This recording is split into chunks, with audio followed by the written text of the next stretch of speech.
29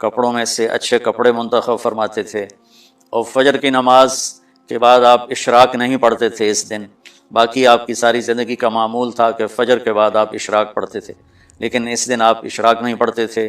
غسل فرما کے پھر کچھ کھا کے، کوئی میٹھی چیز، کھجور ہی عام طور پر ہوتی تھی، کھجور کھا کے پھر آپ عیدگاہ کی طرف تشریف لے جاتے تھے اور پہلے نماز پڑھاتے تھے، پھر خطبہ ہوتا تھا.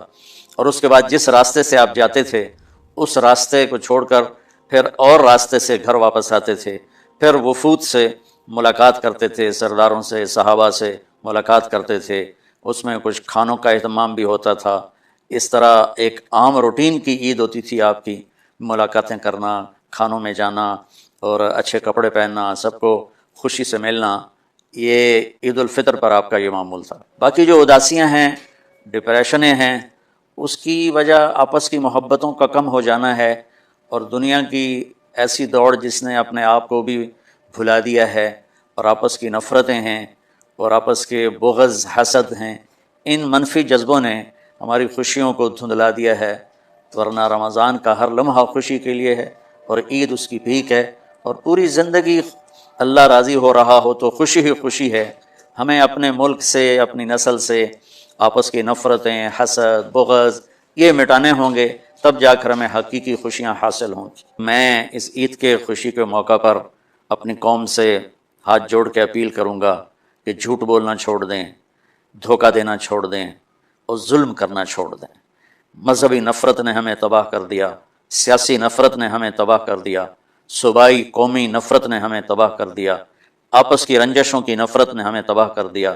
میں ساری قوم کے سامنے جھولی پھیلا کر چاروں صوبوں کے رہنے والوں سے اور ہر مکتب فکر سے متعلق اہل ایمان سے یہ درخواست کرتا ہوں کہ آئیں ہم سچائی کو اپنا ساتھی بنائیں اور دیانتداری سے اپنے آپ کو آراستہ کریں اور انصاف کا ساتھ دیں، نہ ظالم بنیں نہ ظالم کا ساتھ دیں. اسلام دو چیزوں کا مجموعہ ہے، ایک اللہ کا حق ہے جو عبادات کی شکل میں ہے، اور ایک اللہ کے بندوں کا حق ہے جو اخلاقیات اور معاملات اور معاشرت کی شکل میں ہے.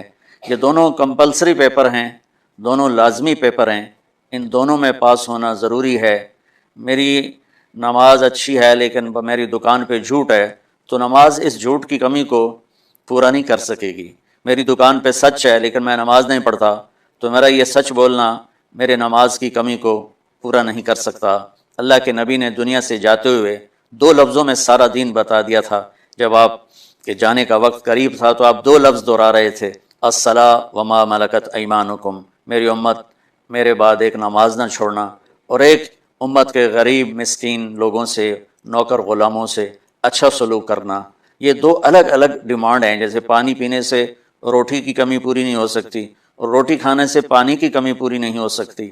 یہ دونوں الگ چیزیں ہیں. اخلاق کو عبادت کی کمی پر نہیں کر سکتی، اور عبادت کی کمی اخلاق کو اور اخلاق کی کمی کو عبادت پورا نہیں کر سکتی. ان دونوں چیزوں میں پاس ہونا ضروری ہے، تب جا کر ایک معتدل معاشرہ وجود میں آتا ہے. ایک حدیث سنا کے بات ختم کرتے ہیں. میرے نبی وضو فرما رہے تھے تو صحابہ آپ کے وضو کا پانی گرنے نہیں دے رہے تھے، نیچے سے لے کر کوئی پی رہا تھا، کوئی منہ پہ مل رہا تھا. تو آپ نے فرمایا ما یحملکم علی ھذا، یہ کیا کر رہے ہو؟ وہ کہنے لگے یا رسول اللہ، اللہ اس کے رسول کی محبت میں کر رہے ہیں. تو آپ نے فرمایا میں تمہیں بتاتا ہوں اللہ اس کے رسول سے محبت کرنے والا کون ہوتا ہے. فلیصدق الحدیث اذا حدث، اللہ رسول سے محبت کرنے والا وہ ہوتا ہے جو ہمیشہ سچ بولتا ہے. فلیؤدی الامانۃ اذا تؤمن، جو ہمیشہ امانت داری سے کام لیتا ہے، کبھی دھوکہ فراڈ نہیں کرتا. فلیحسن جوار من جاورہ، اور جو ہمیشہ اپنے پڑوسیوں کے ساتھ اچھا سلوک کرتا ہے، پڑوسی اپنے ہوں، غیر ہوں، مسلم ہوں، نان مسلم ہوں، وہ ان کے ساتھ اچھا سلوک کرتا ہے. یہ تین نشانیاں ہیں عشق رسول کی. یہ تین باتیں میری قوم اپنا لے تو یہ اندھیرے اجالوں میں انشاءاللہ تبدیل ہو جائیں گی. دنیا کے لیے قانون ہے اللہ تعالیٰ کا کہ جس قوم میں انصاف، دیانتداری اور سچائی ہوگی انہیں اللہ عروج دے گا، وہ مسلم ہو یا نان مسلم ہو. اور جن ملکوں میں، قوموں میں بددیانتی ہوگی، ظلم ہوگا، جھوٹ ہوگا، وہ زوال کا شکار ہوں گی. ساری ویسٹرن دنیا تو لیڈ نہیں کر رہی، ہمارے جیسے ملک بھی ہیں جہاں یہ ساری چیزیں ہیں تو وہ ہماری طرح ہی ذلیل ہیں اور ہماری طرح ہی وہ خوار ہیں. چند ایک ملک ہیں جنہوں نے ان چیزوں کی رعایت کی ہے، تو وہ اس وقت لیڈنگ رول میں ہیں اور لیڈنگ ماڈل میں ہیں. تو دنیا کے لحاظ سے تو یہ قانون ہے کہ سچائی، دیانتداری اور انصاف قوموں کو اونچا لے جائے گا. آخرت میں اللہ تعالیٰ نے اعلان کیا ان اللہ لا یغفر ان یشرک بہ ویغفر ما دون ذلک لمن یشاء. آخرت میں کامیابی کا آخری فیصلہ ایمان پہ ہوگا کہ اللہ تعالیٰ کا فرمان ہے میں شرک معاف نہیں کروں گا، اس کے علاوہ میں جسے چاہوں معاف کر دوں.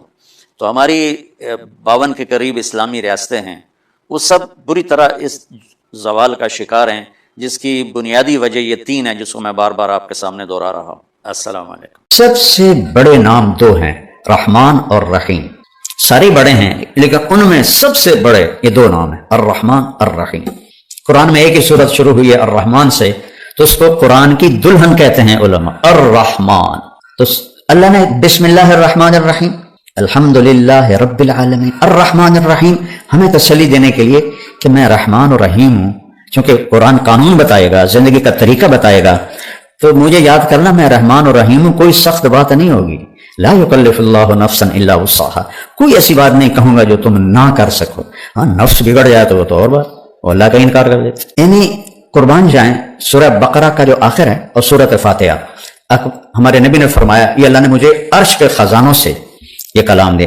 اس کو جبریل لے کر نہیں آیا، جبریل آئے ساتھ ایک فرشتہ آیا اسپیشل یہ 2 کلام لے کر، للہ ما فی السماوات سے لے کر فانصرنا علی القوم الکافرین اور سورۃ فاتحہ. سورۃ فاتحہ سارے قرآن کا خلاصہ ہے، ساری آسمانی کتابوں کا خلاصہ قرآن ہے، اور قرآن کا خلاصہ سورۃ فاتحہ ہے، اور سورۃ فاتحہ کا خلاصہ ہے ایاک نعبد و ایاک نستعین، صرف تیری بندگی اور تجھی سے مانگنا.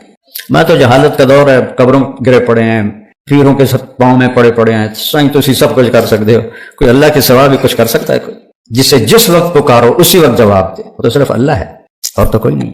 جو پیدا بھی ہوا، جو مر بھی گیا، وہ کیسے حاجت روا ہو سکتا ہے؟ وہ صرف اللہ ہے. ان کا الرحمن ہوں الرحیم ہوں، تم پر کوئی مشکل نہیں ڈالوں گا. اور آگے سنیے، وہ پچھلا مضمون چھوڑ دیتا ہوں پھر بات لمبی ہو جائے گی. اللہ نے ہمیں دعا کیا سکھائی؟ دعا کیا سکھائی؟ ربنا لا تؤاخذنا ان نسینا او اخطانا، یا اللہ کبھی جان بوجھ کے غلطی ہوگی، کبھی بھول چوک سے ہوگی، میری پکڑ نہ کریں. اللہ کہہ رہا ہے کہ اے منگو میرے کو. آپ کے پاس کوئی ڈاکٹر آیا کہ جی کبھی گڑبڑ جان بوجھ کے ہوگی، کبھی غلطی سے ہوگی، کہ مجھے نکالنا نہیں، کیا خیال ہے؟ خود آپ پہ چلان ہو جائے گا میاں ادریس کا. تو وہ شہنشاہ کہہ رہا ہے میں قربان جاؤں، کہہ رہا مجھ سے مانگو. پیچھے جو مضمون ہے نا اس میں ہے اطاعت کا حکم ہے، سمعنا و اطعنا، یا اللہ مان لیا، سر جھکا لیا. تو اب اس میں کوئی مشکل نہ ہو تو اللہ کہہ رہا ہے منگو. لا تؤاخذنا ان نسینا او اخطانا، مواخذہ ہوتا ہے کہ پوچھ گچھ بھی نہ کرے، پوچھ گچھ کر کے چھوڑ دے اس کو، وہ مواخذہ میں آ جاتا ہے، وہ پکڑ میں آ جاتا ہے. لا تؤاخذنا، یا اللہ نہ پوچھی تو نہ بلاوی. ان نسینا کبھی بھول کے ہوگا، اور اخطانا کبھی خطا ہوگی، جان بوجھ کے ہوگی. بتاؤ یہ شرط کے ساتھ کوئی کہیں نوکری کر سکتا؟ اگلی سنو، ربنا لا تحملنا ربنا لا تحمل علینا اسرا کما حملتہ علی الذین من قبلنا. سبحان اللہ، یا جو پہلوں کو تو نے اوکھے اوکھے حکم دیے تھے ہمیں نہ سنائیں، ہمیں سوکھے سوکھے سنائیں. ایک مراسی بیمار ہو گیا، بخار ہو گیا، نام تھا اس کا ایوب، ہفتہ بخار نہیں لگا، وہ آخر لگا یا اللہ بھلی تو نہیں پائے گئے، میں ایوب نبی نہیں، ایوب میراسی ہاں، میرا بخار تھا لے جائے. تو اللہ نے ہمیں میں قربان جاؤں، کہہ رہا ہے یہ مانگو کہ آپ سے آ کر کوئی ڈاکٹر جی جو کام مشکل ہونا وہ نا مجھے بتانا، سوکھے سوکھے کام بتانا. سوچا کہ اور آ جانا پہ بارودے چڑھ جا. اور اللہ کہہ رہا ہے مجھ سے مانگو، میں قربان جاؤں کہ یا اللہ جو تم نے پہلوں کو بڑے مشکل مشکل حکم دیے تھے نا وہ نہ ہمیں دینا، سوکھے سوکھے دینا. بات تو مکمل ہوگی نہیں، اور مانگو کیا؟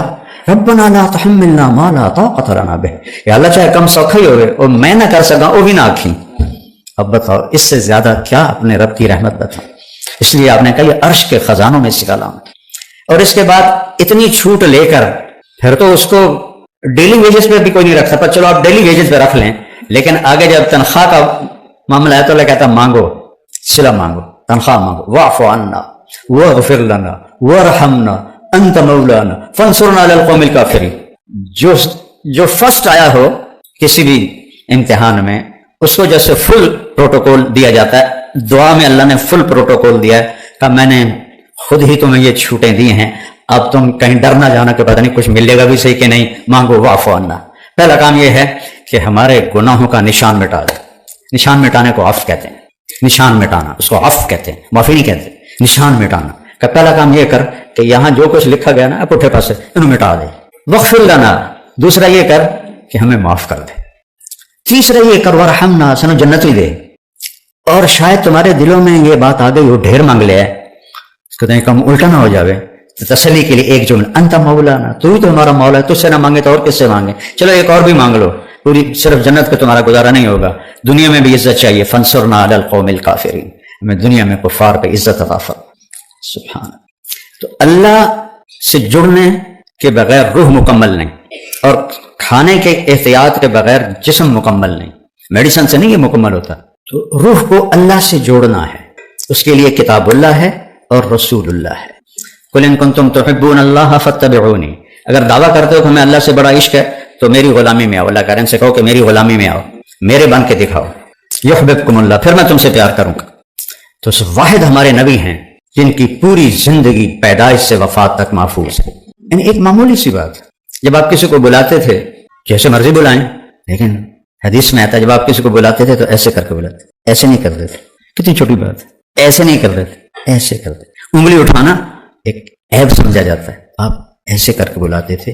اتنی چھوٹی چھوٹی باتیں بھی لکھی پڑی، جب آپ کو کوئی بلاتا تھا ادھر سے یا رسول اللہ تو آپ ایسے نہیں کرتے تھے، اب یہ ساتھی کھڑا ہے یہ مجھ سے کہ مولوی صاحب تو میں اتنا ہی کروں گا، ادھر والا کوئی کہ مولوی صاحب تو میں اتنا کروں گا، اور جب میرے نبی کو کوئی بلاتا تھا یا رسول اللہ تو آپ ایسے کرتے تھے، پورا سینہ دیتے تھے، گردن نہیں، ادھر سے کوئی بلاتا یا رسول اللہ تو آپ ایسے کرتے، پیچھے سے کوئی بلاتا تو فل موڑ کے اس کی طرف پھر کر کہتے تھے جی فرمائیے۔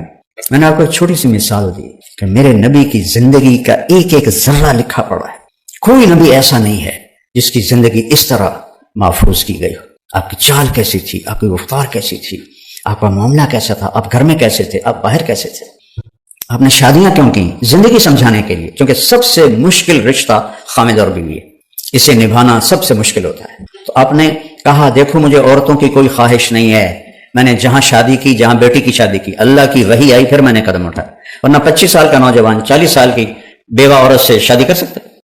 آج کسی 25 سال کے بچے کو اس کا باپ کا پترا ہے 40 سال کی بیوہ ہے تیری شادی کرنے، وہ تو کراچی دوڑ جائے گا۔ تو آپ نے 25 برس 40 سال کی عورت کے ساتھ گزارا، جب ان کا انتقال ہوا آپ کی عمر 50 سال ہوئی تو 10 شادیاں کر لیں، زندگی سمجھائی، گھر میں زندگی، میاں بیوی کا نباہ بڑا مشکل ہوتا ہے کیونکہ یہ خونی رشتہ نہیں ہوتا ہے، ایک بول پہ بنتا ہے ایک بول پہ ٹوٹتا ہے، تو یہ سب سے مضبوط ترین اور اہم ترین رشتہ ہے کہ اس سے رشتے جنم لیتے ہیں۔ یہ پہلا رشتہ آدم و حوا کا قائم ہوا، خامد اور بیوی کا قائم ہوا، اللہ نال 3-4 پتر بھی بنا کے دے دینا، وہ کوئی مشکل ہے، کون فیکون نہیں کرنا ہے، نہیں، اولاد پہلے ماں باپ، پہلے میاں بیوی بنایا پھر اولاد دی۔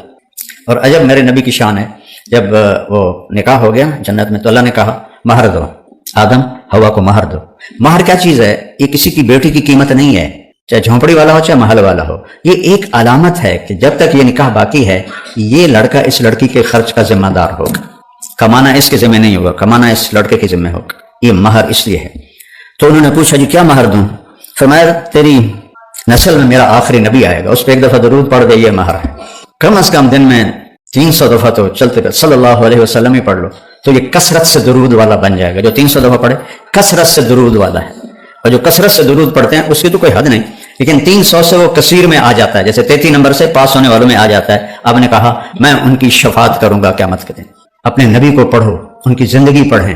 ایک روزے کو آپ ملٹیپلائی کرتے ہیں 10 کے ساتھ، تو 30 روزے جب ہم رکھتے ہیں تو ہمارے کتنے روزے ہو جاتے ہیں؟ 300 روزے ہو جاتے ہیں۔ جو روزہ دار ہے نا، جو زیادہ روزے رکھتے ہیں، ان کے لیے وہاں پہ جنت میں ایک دروازہ ہوگا، اس کا نام ریان ہے، تو وہاں پہ پکارا جائے گا کہ روزہ دار جو ہے وہ اس دروازے سے اندر آ جائے، کہ اللہ سبحانہ تعالیٰ نے ایک اور خوشخبری ہم لوگوں کے لیے، عورتوں کے لیے کیا رکھی ہے۔ تبھی منڈے اینڈ تھرسڈے کا روزہ رسول اللہ صلی اللہ علیہ وسلم رکھا کرتے تھے، وہ سنت سے بھی ثابت ہے۔ مسند احمد کی حدیث ہے 14531، حضرت جابر رضی اللہ عنہ فرماتے ہیں کہ انہوں نے رسول اللہ صلی اللہ علیہ وسلم کو یہ فرماتے سنا کہ جو شخص ماہ رمضان کے 30 روزے رکھتا ہے اور اس کے بعد شوال کے روزے رکھتا ہے 6 روزے، تو وہ ایسے ہی ہے جیسے اس نے پورا سال روزوں میں گزارا۔